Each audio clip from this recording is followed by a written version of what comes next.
And my opening line was going to be, if you're here, you either want to be or you're not in the Ahmed Best room. So lost one already. All right. How many people are familiar with the Rebel Scum Rewind series?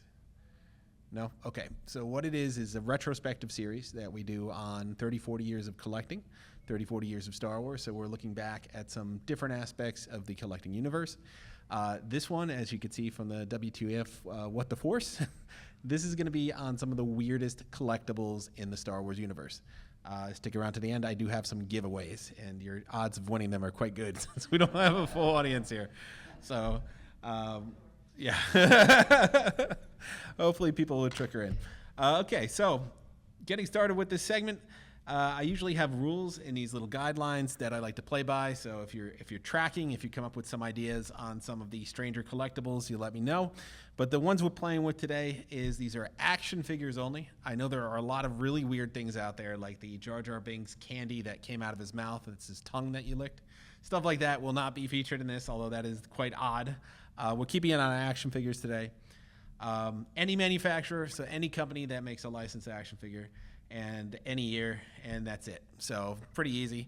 You're going to be surprised at some of these, hopefully.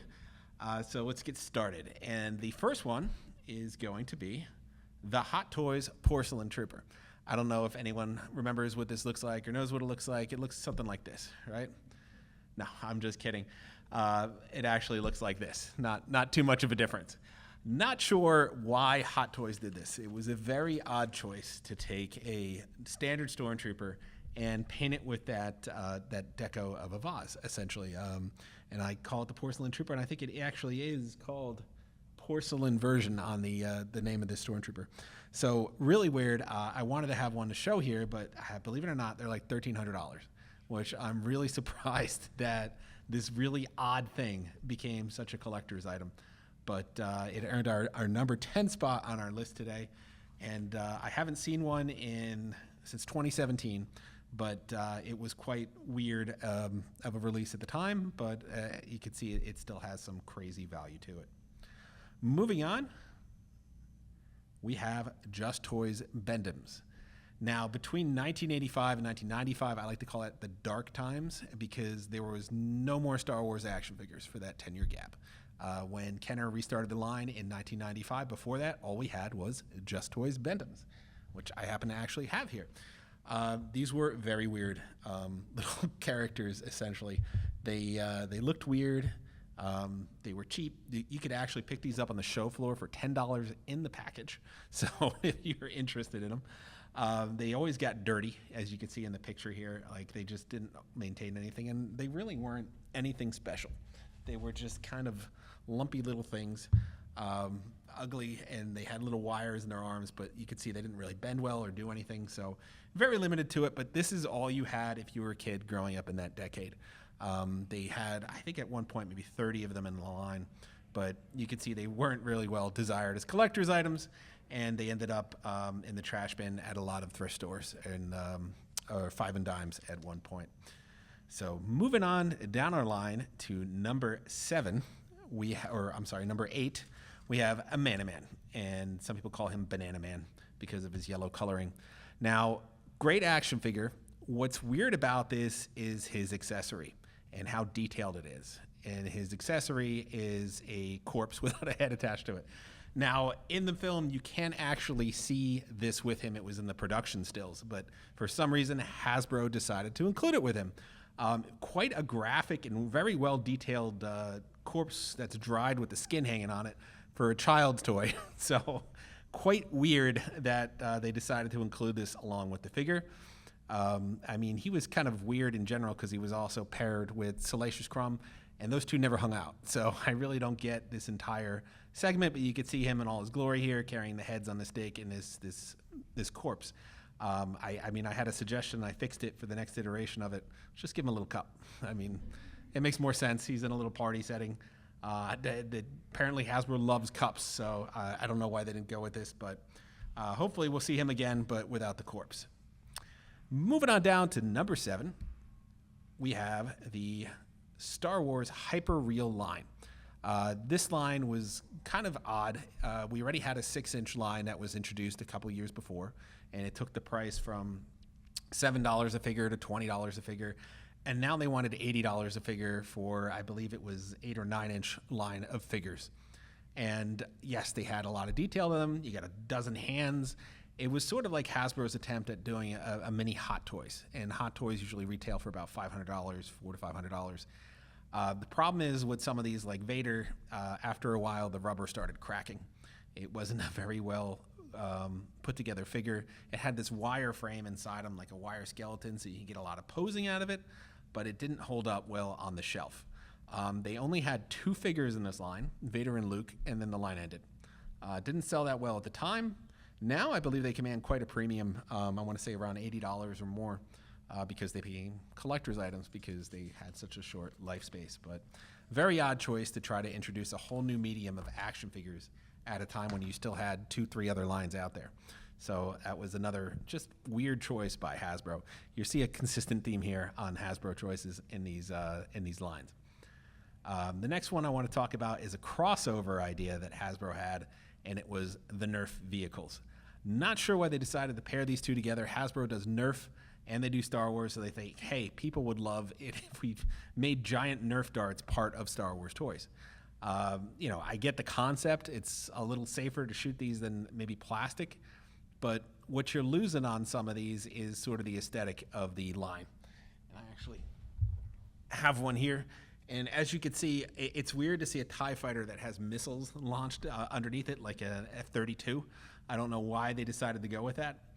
You also have this really ugly port on the front where the missiles would shoot out of. So, this was the only version of the TIE Striker they made. So you didn't get a screen accurate or anything resembling what you saw on the screen. So again, it was ugly. I don't think this line did very well.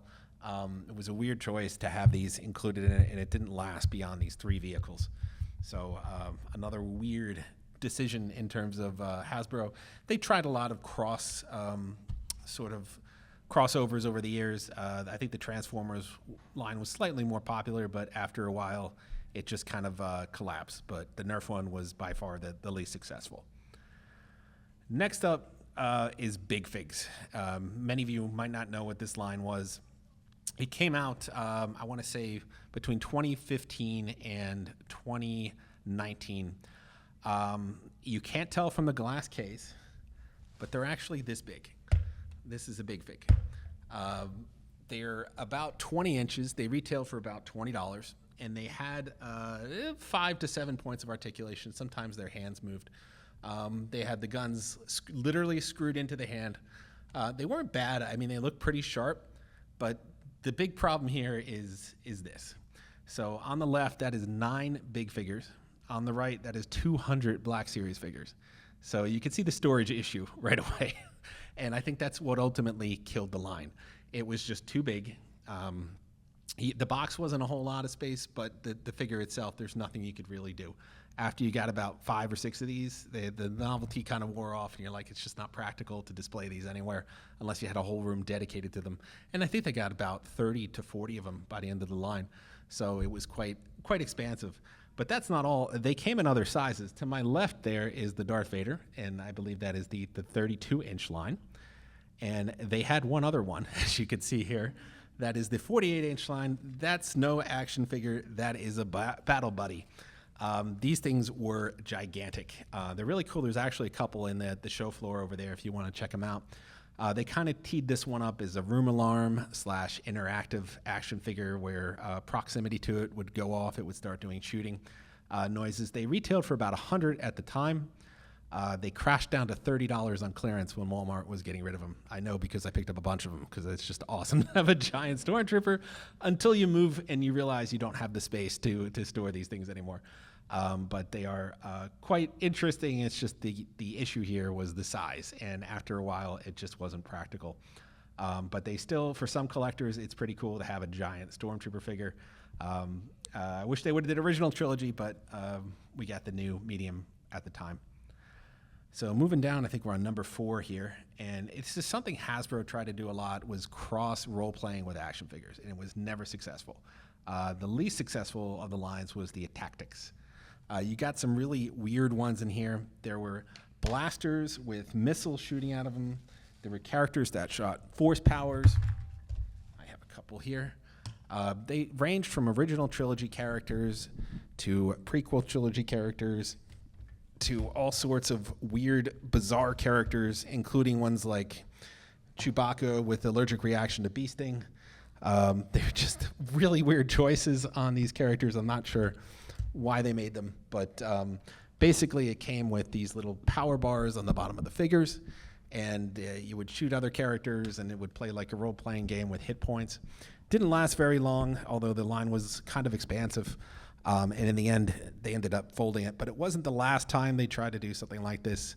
It was the Clone Wars line and the Movie Heroes line that they included dice and stat cards, and I don't know what they wanted people to do, roll to display an action figure. It was a weird choice, and again, they kept trying to make fetch happen, and it didn't. But I wouldn't be surprised if that comes back. The next one was really strange. I don't even remember this one, and it's Star Wars Customs. For some reason, somebody decided it would be cool to put Star Wars characters on motorcycles and throw them in these weird, or I'm sorry, these are choppers? Yeah, choppers. Throw them in these weird little segments here. I think we got 2 or 3 of them. It was Darth Vader, Luke Skywalker, and then I think there was a speeder bike as well.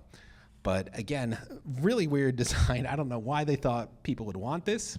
I mean, you can see he's kind of got his tie advanced is the body of the cycle here, but it's something you'd expect to find at like the airport if you forgot to get a kid for your toy, or a toy for your kid. You'd go and grab something like this on the way out the door, but they were probably like $30 and just not selling. It's a really weird choice. And when this was, I think this came out around when the line was doing really well. So I just, maybe they thought they couldn't fail and just went for something there. But again, it's another Hasbro one, if you notice the trend here. So they experiment, but it doesn't always pay off.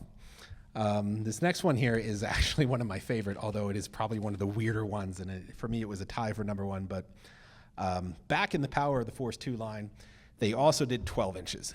Not all 12 inches were created equally, and this one was quite weird. I have them right here. And there were a lot of weird things going on with this set. He's an amazing creature. I don't really know, this attempt didn't quite pull it off for me in terms of looking like the Wampa. The design was just off. There's all sorts of things going on there. Let me get a little closer picture for you. One, what's with the yellow on the fur? We know what yellow snow means. Why is this fur yellow? I don't know. This wasn't a aging thing. This was just on all the figures. Very weird. Two, doesn't he remind you guys of somebody else? If you really look close here, maybe this guy. Like, I just did not understand the design on this, but it's just one of those really weird ones. He's really puffy. I don't know what they were going for here. He was just kind of an action figure fail. But he's kind of weird in this, like, he's ugly, kind of fun way to keep him around. But yeah, that was just, for me, one of the weirder ones, but he just kind of, he just has that nostalgia factor, so you kind of keep him around. So the last one, I don't know who's familiar with this, but it is the Epic Force line. The Epic Force line was action figures displayed in a bubble, essentially. But they had one other feature to them, and that is they could pivot. So the way I imagine the pitch for these at Hasbro is, what is the biggest problem with action figures, right? People display them in package, and you never get to see the back of them. So ladies and gentlemen, the backside of action figure. Like, that might have been the pitch. Line did not last very long. I don't know who wanted to pay $20 just to have an action figure that rotates instead of opening the package, but that's basically what they did. You could tell it didn't hold up that well in the packaging, but if someone decided, let's give them an action figure that doesn't move, but it spins. And again, another Hasbro move. So basically, these retailed, I don't know, I think $20 at the time. I got this guy for $15 at a comic shop 30 years later. So did not hold his value very well. But just the latest example in another odd choice by Hasbro in terms of their designs. So that is all I had. I wanted to leave plenty of time for questions or suggestions. If people had any other weird products they encountered, I want to do giveaways. And yeah, so I'm going to open up the floor. So I've got this guy and This guy. yeah, and Vader. So what do you think about the Big Figs line? Did you have more than him? Again, yeah, like you said, storage is an issue. This guy sits on a speaker in my apartment. This guy sits on top of a cabinet with a whole bunch of other figures. They're definitely size ones. I think Costco put out another version of Vader, the light up lightsaber in his hand too. I think I got him at Walmart and him. Yeah.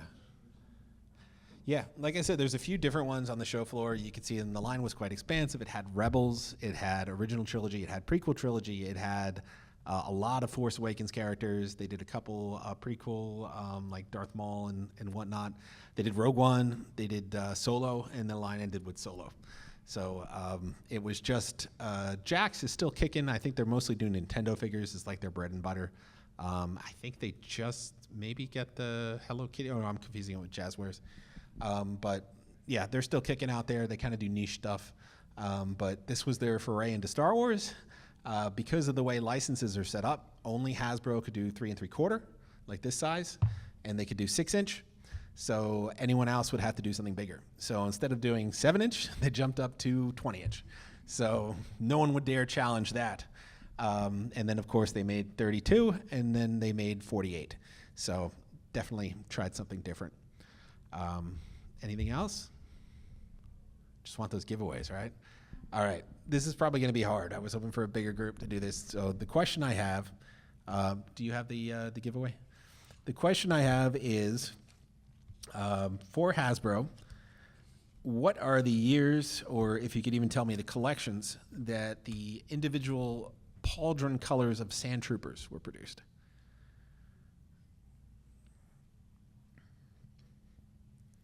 And our giveaway is going to be a Gentle Giant Jumbo Sand Trooper. Sure.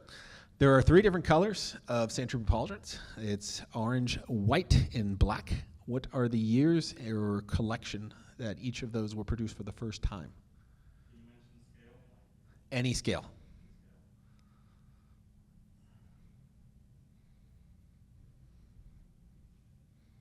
Does anyone know the line they were produced in? No? Black Series, 3 3/4 When they first came out, they were all, the answer is the first ones were all 3 3/4. Yeah. So what 3 3/4 lines? Maybe I'll do an easier question. The orange one came out in '96. It was Power of the Force 2. The white one came out in '98. It was Power of the Force 2. And the black one came out in 2006. That one took a long time. And of course, there was the confusion between gray and white. It was always white, but we'll get a less niche question here. Let's see.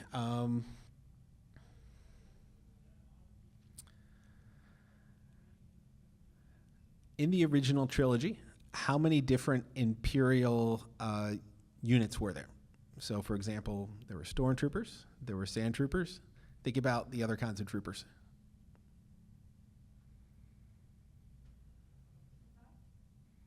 So list them out.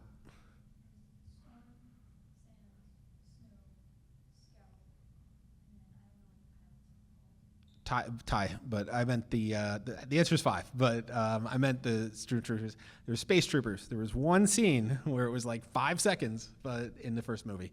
So we'll give you that one. Nice. All right, I'm going to do one more giveaway. I want to get rid of this guy here. So I'll come up with a question for, let's try to do a TIE pilot question. Okay, how many different kinds of TIE fighters were there in the original trilogy?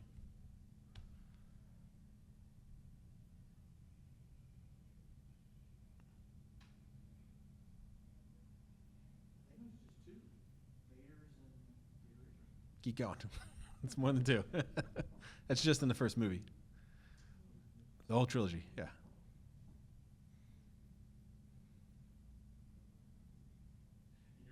You're not counting AT-AT drivers. No, times of TIE fighters. TIE fighters. You know, AT-AT is the TIE fighter element. Yeah, but Those are walkers. We're not going to count walkers. Tie